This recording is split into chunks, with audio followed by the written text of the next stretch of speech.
इकाई 4 जलवायु। इस इकाई के विवरण: वायुमंडल, संगठन एवं संरचना, मौसम एवं जलवायु के तत्व, सूर्यातप, आपतन कोण एवं वितरण, पृथ्वी का ऊष्मा बजट, वायुमंडल का गर्म एवं ठंडा होना, संचालन एवं संवहन, पार्थिव विकिरण, अभिवहन, तापमान, तापमान को प्रभावित करने वाले कारक, तापमान का वितरण, क्षैतिज एवं ऊर्ध्वाधर, तापमान का व्युत्क्रमण, वायुदाब, वायुदाब पट्टियां, पवनें भूमंडलीय, मौसमी एवं स्थानिक, वायुराशियां एवं वाताग्र, उष्णकटिबंधीय एवं बहिरुष्णकटिबंधीय चक्रवात, वर्षण, वाष्पीकरण, संघनन, ओस, पाला, धुंध, कोहरा एवं मेघ, वर्षा, प्रकार एवं विश्व वितरण, विश्व जलवायु वर्गीकरण, कोपेन, ग्रीनहाउस प्रभाव, भूमंडलीय ऊष्मन एवं जलवायु परिवर्तन। 8 वायुमंडल का संगठन तथा संरचना। या कोई व्यक्ति वायु के बिना रह सकता है? हम का लोग दिन में 2-3 बार भोजन करते हैं तथा कई बार पानी पीते हैं, लेकिन सांस लगभग प्रत्येक सेकंड लेते रहते हैं। जीवित रहने के लिए वायु सभी जीवों के लिए आवश्यक है। मनुष्य जैसे कुछ जीव बिना भोजन और पानी लिए कुछ समय तक जीवित रह सकते हैं, लेकिन सांस लिए बिना कुछ मिनट भी जीवित रहना संभव नहीं होता। यही कारण है कि हमें वायुमंडल का विस्तृत ज्ञान होना चाहिए। वायुमंडल विभिन्न प्रकार के गैसों का मिश्रण है और यह पृथ्वी को सभी ओर से ढके हुए है।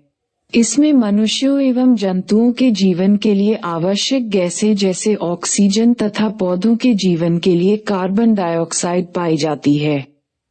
वायु पृथ्वी के द्रव्यमान का अभिन्न भाग है तथा इसके कुल द्रव्यमान का 99% पृथ्वी की सतह से 32.0 मीटर शून्य की ऊंचाई तक स्थित है। वायु रंगहीन तथा गंधहीन होती है तथा जब ये पवन की तरह बहती है तभी हम इसे महसूस कर सकते हैं। वायुमंडल का संगठन। वायुमंडल गैसों, जलवाष्प एवं धूल कणों से बना है। वायुमंडल की ऊपरी परतों में गैसों का अनुपात इस प्रकार बदलता है जैसे कि 120.0 मीटर शून्य की ऊंचाई पर ऑक्सीजन की मात्रा नगण्य हो जाती है। इसी प्रकार कार्बन डाइऑक्साइड एवं जलवाष्प पृथ्वी की सतह से 90.0 मीटर शून्य की ऊंचाई तक ही पाए जाते हैं। गैस।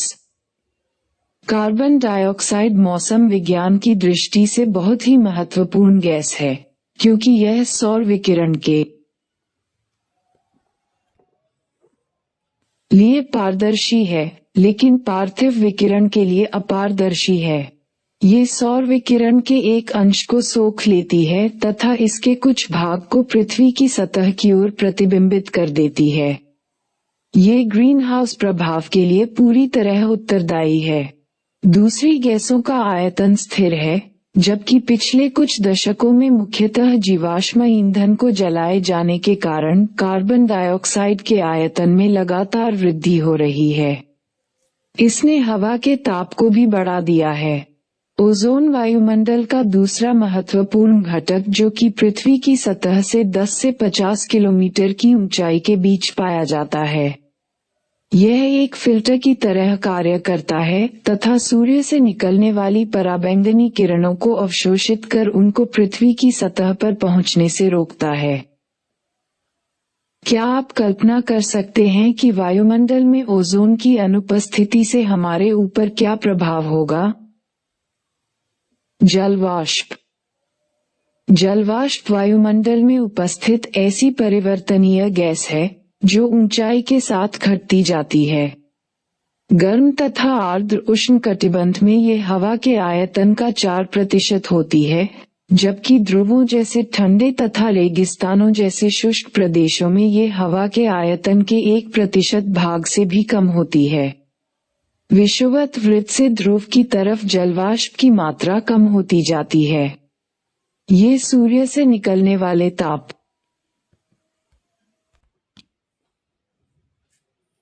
के कुछ भाग को अवशोषित करती हैं तथा पृथ्वी से निकलने वाले ताप को संग्रहित करती है।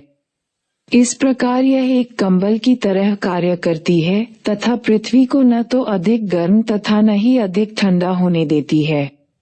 जलवाष्प वायु को स्थिर और अस्थिर होने में भी योगदान देती है। धूलकण वायुमंडल में छोटे छोटे ठोस कणों को भी रखने की क्षमता होती है। ये छोटे कण विभिन्न स्रोतों जैसे समुद्री नमक, महीन मिट्टी, धुएं की कालिमा, राख, पराग, धूल तथा उल्काओं के टूटे हुए कण से निकलते हैं। धूलकण प्रायः वायुमंडल के निचले भाग में मौजूद होते हैं, फिर भी संवहनीय वायु प्रवाह इन्हें काफी ऊंचाई तक ले जा सकता है। धूलकणों का सबसे अधिक जमाव उपोष्ण और शीतोष्ण प्रदेशों में सूखी हवा के कारण होता है, जो विषुवत और ध्रुवीय प्रदेशों की तुलना में यहाँ अधिक मात्रा में होते हैं। धूल और नमक के कण आर्द्रताग्राही केंद्र की तरह कार्य करते हैं, जिसके चारों ओर जलवाष्प संघनित होकर मेघों का निर्माण करती हैं। वायुमंडल की संरचना। वायुमंडल अलग अलग घनत्व तथा तापमान वाली विभिन्न परतों का बना होता है। पृथ्वी की सतह के पास घनत्व अधिक होता है, जबकि ऊंचाई बढ़ने के साथ साथ यह घटता जाता है। तापमान की स्थिति के अनुसार वायुमंडल को 5 विभिन्न संस्तरों में बांटा गया है। ये हैं क्षोभ मंडल, समताप मंडल, मध्य मंडल, बाह्य वायुमंडल तथा बहिर्मंडल। क्षोभ मंडल वायुमंडल का सबसे नीचे का संस्तर है। इसकी ऊंचाई सतह से लगभग 13 मीटर शून्य है तथा ये ध्रुव के निकट 8 मीटर शून्य तथा विषुवत वृत्त पर 18 मीटर शून्य की ऊंचाई तक है। क्षोभ मंडल की मोटाई विषुवत वृत्त पर सबसे अधिक है, क्योंकि तेज वायु प्रवाह के कारण ताप का अधिक ऊंचाई तक संवहन किया जाता है। इस संस्तर में धूलकण तथा जलवाष्प मौजूद होते हैं। मौसम में परिवर्तन इसी संस्तर में होता है। इस संस्तर में प्रत्येक 165 मीटर की ऊंचाई पर तापमान 1 डिग्री से 0 घटता जाता है। जैविक क्रिया के लिए ये सबसे महत्वपूर्ण संस्तर है। क्षोभ मंडल और समताप मंडल को अलग करने वाले भाग को क्षोभ सीमा कहते हैं। विषुवत वृत्त के ऊपर क्षोभ सीमा में हवा का तापमान 80 डिग्री से 0 और ध्रुव के ऊपर -45 डिग्री से 0 होता है। यहाँ पर तापमान स्थिर होने के कारण इसे क्षोभ सीमा कहा जाता है। समताप मंडल इसके ऊपर 50 मीटर शून्य की ऊंचाई तक पाया जाता है। समताप मंडल का एक महत्वपूर्ण लक्षण ये है कि इसमें ओजोन परत पाई जाती है। ये परत पराबैंगनी किरणों को अवशोषित कर पृथ्वी को ऊर्जा के तीव्र तथा हानिकारक तत्वों से बचाती है। मध्यमंडल समताप मंडल के ठीक ऊपर 80 मीटर शून्य की ऊंचाई तक फैला होता है। इस संस्तर में भी ऊंचाई के साथ साथ तापमान में कमी होने लगती है और 80 किलोमीटर की ऊंचाई तक पहुंचकर यह 100 डिग्री से हो जाता है। मध्यमंडल की ऊपरी परत को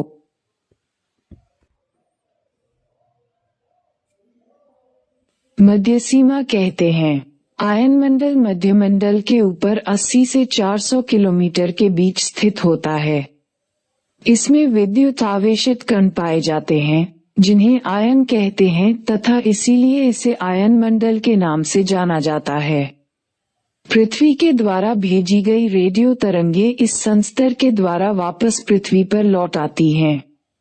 यहाँ पर ऊंचाई बढ़ने के साथ ही तापमान में वृद्धि शुरू हो जाती है। वायुमंडल का सबसे ऊपरी संस्तर, जो बाह्यमंडल के ऊपर स्थित होता है, उसे बहिर्मंडल कहते हैं। ये सबसे ऊंचा संस्तर है तथा इसके बारे में बहुत कम जानकारी उपलब्ध है। इस संस्तर में मौजूद सभी घटक विरल हैं। जो धीरे धीरे बाहरी अंतरिक्ष में मिल जाते हैं। यद्यपि वायुमंडल के सभी संस्तर हमें प्रभावित करते हैं, फिर भी भूगोलवेत्ता वायुमंडल के पहले 2 संस्तरों का ही अध्ययन करते हैं। मौसम और जलवायु के तत्व। ताप, दाब, हवा, आर्द्रता, बादल और वर्षण वायुमंडल के महत्वपूर्ण तत्व हैं, जो पृथ्वी पर मनुष्य के जीवन को प्रभावित करते हैं। इन तत्वों के बारे में विस्तृत जानकारी अध्याय 9, 10 और 11 में दी गई है।